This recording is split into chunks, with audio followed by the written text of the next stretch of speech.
Para naman sa ating balitang tinututukan, umakyat na ngayon sa 180 ang mga nasawi sa pagyanig ng magnitude 6.6 na lindol sa China.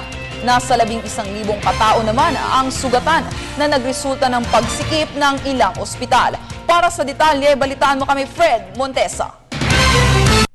Nasa 180 ang mga nasawi dulot ng malakas na magnitude 6.6 na lindol na tumama sa Sichuan province sa China. Hindi naman bababa sa 11,000 katawan sugatan habang nasa 24 naman ang patuloy pa rin hinahanap ng mga otoridad. Dahil sa dami ng mga napinsala, punuan na mga ospital kaya naman umabot na sa labas ng pagamutan ang hanay ng mga pasyente.